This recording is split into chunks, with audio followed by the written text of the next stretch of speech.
In this video, we're going to be creating this cool looking effect inside of Gimp 2.10.10. Hey guys, this is Kevin for Pixelvert.com.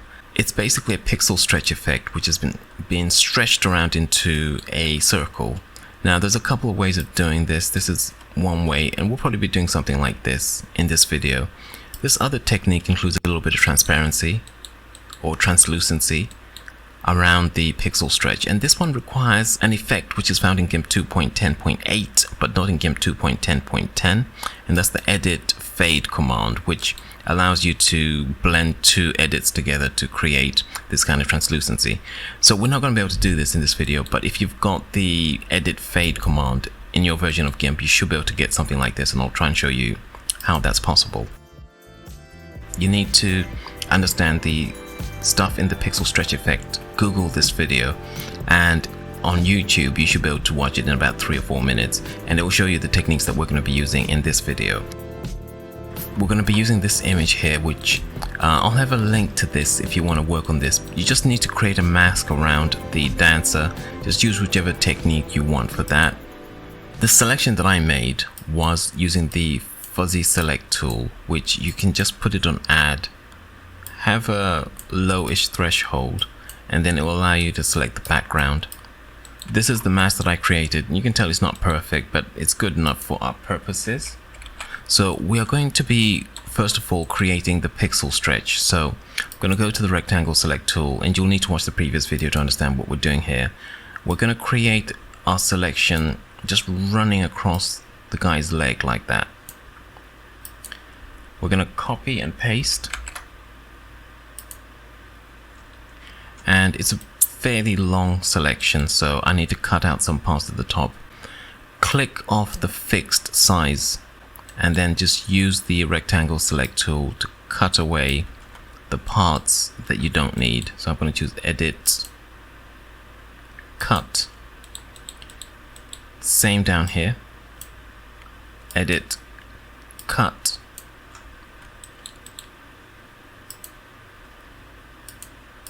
And that leaves us this narrow selection here, which just comes from that part there. So what we now need to do is to use the scale tool. I'm going to use the scale tool this time.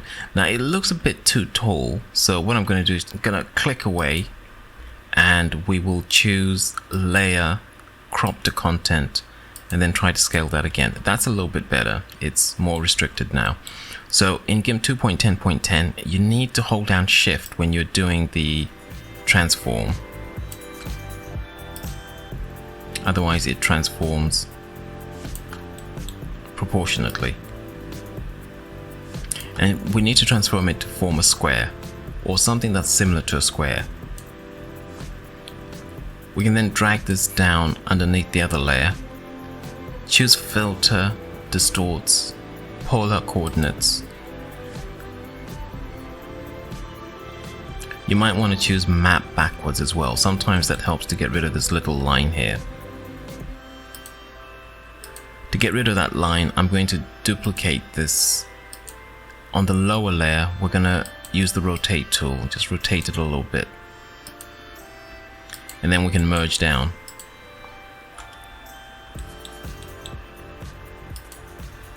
The next thing is I need a little bit more room to work with this image, but before we do that, let's scale the pixel stretch layer.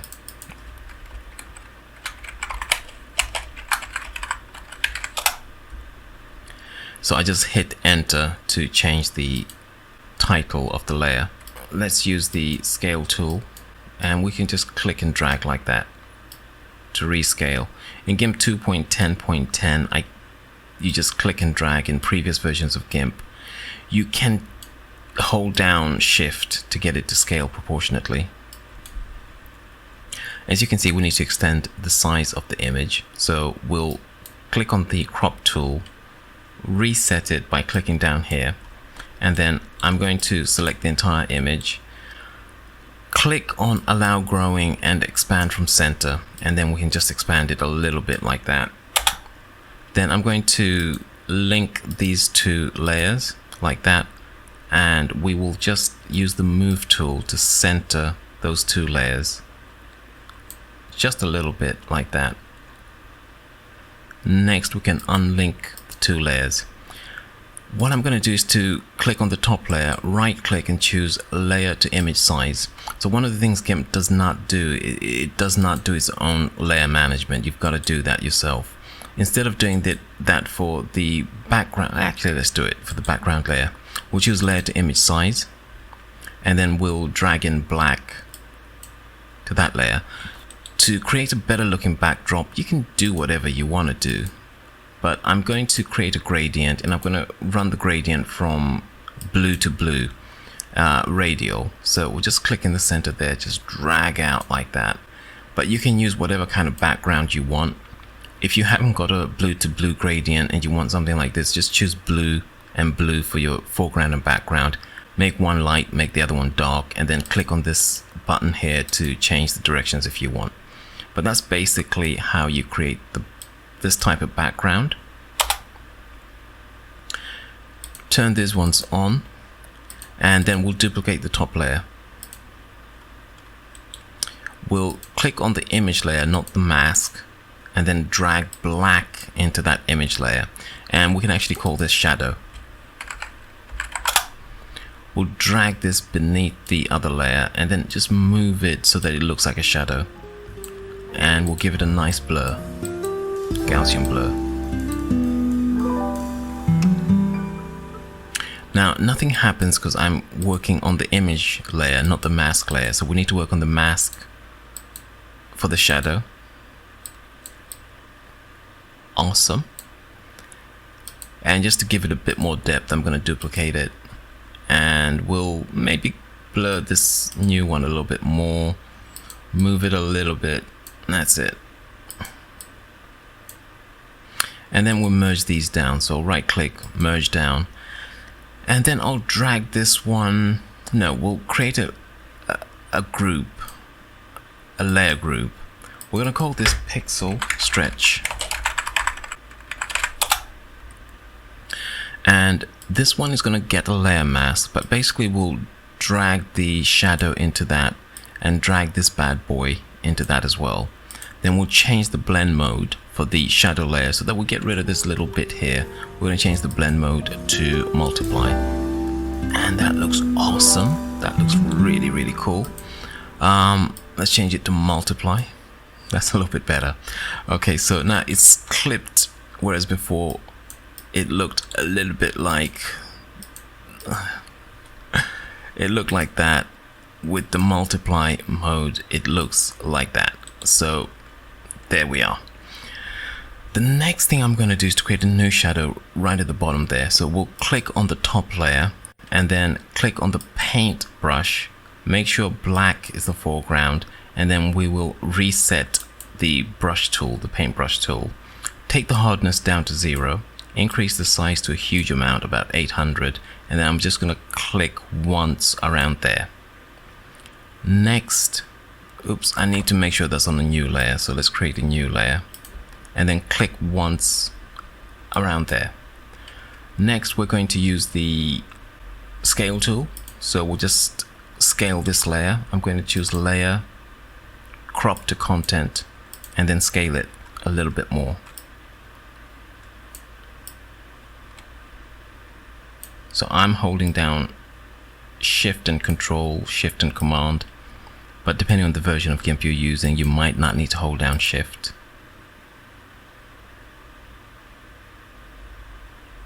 Let's duplicate this, and then once again Shift and Command.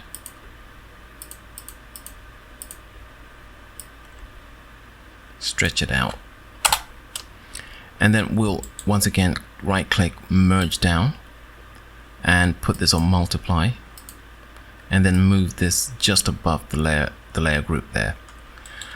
The next thing is to mask out this area here, just to give it this nice feel to it. So we'll go to the pixel stretch group, and using the paths tool, I'm just going to click along the middle of this guy's body, along his leg, then along his arm. You can hold down, you can click Control or Command Z to undo a mistake.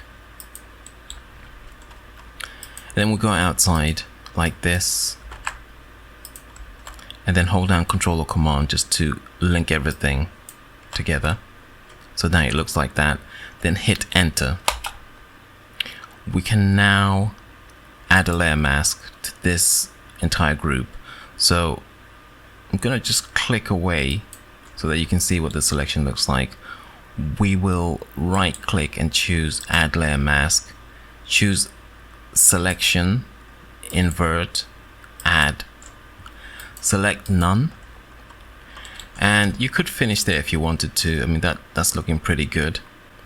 We'll go ahead and just experiment with some lighting effects. So we'll go to the shadow layer, create a new layer, and what I want to do is to use the paintbrush again. So this stuff is all pretty optional, but I felt it looked good. So we'll click on the color, choose a light blue color, and we'll change the layer mode to dodge.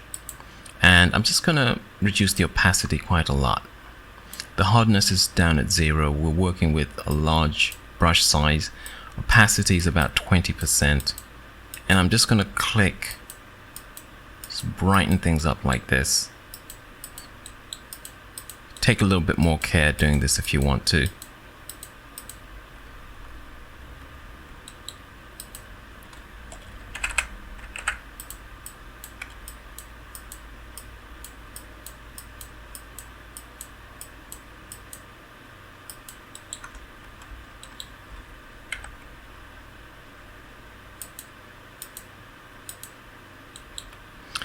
And down here we'll add another effect. So we'll create a new layer within the group.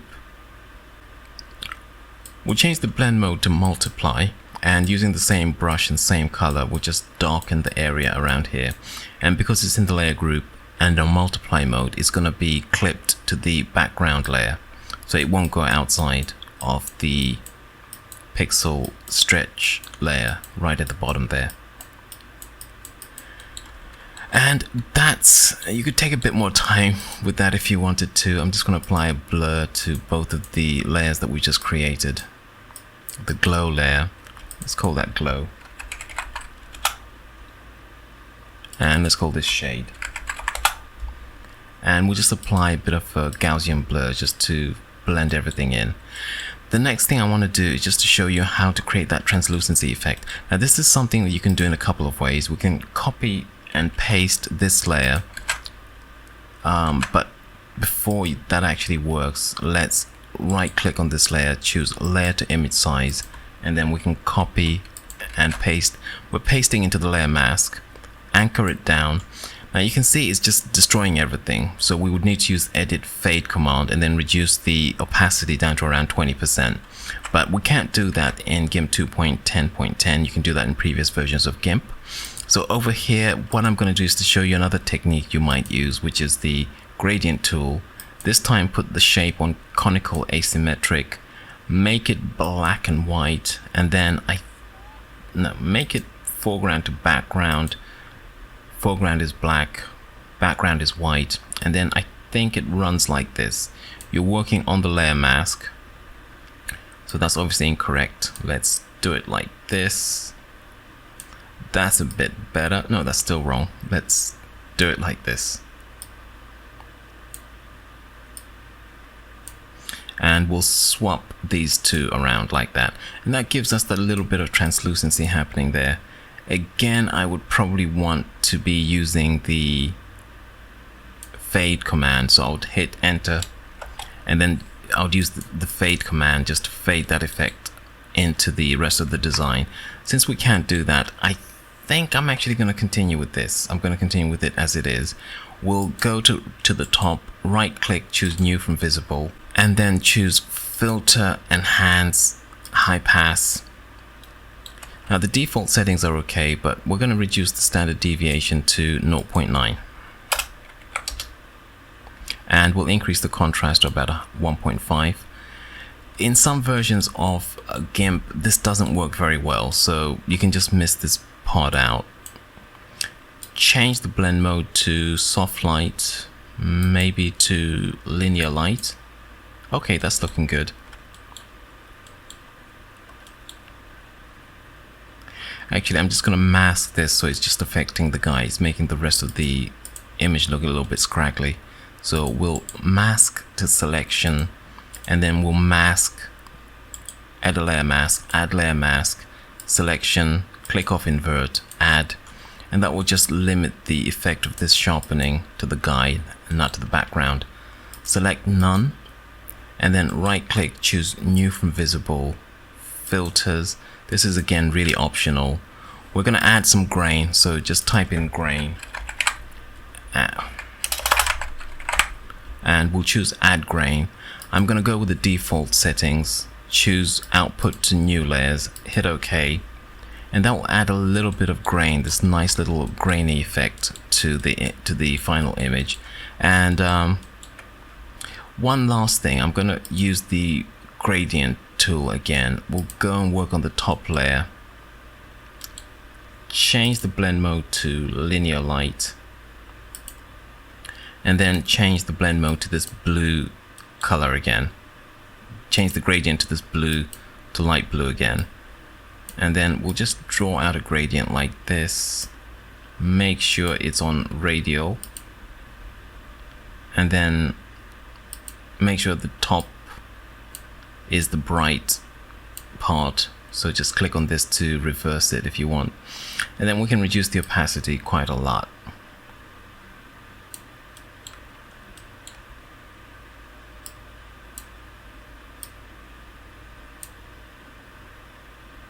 I'm gonna make this even brighter.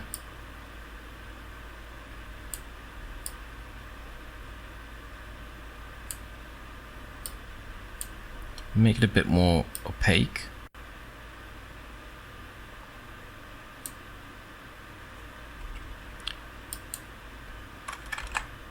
Then we can hit enter, and that just changes it so that it has a bit of lighting and coloring effect like that. So that is going to be our final image. It looks pretty cool, I think. It's got a lot of dynamism, motion.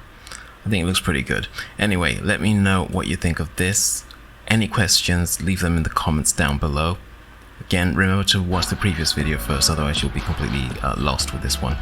Thanks for watching. I hope you enjoyed that. If you did, hit the like button, and I will see you guys later. Bye.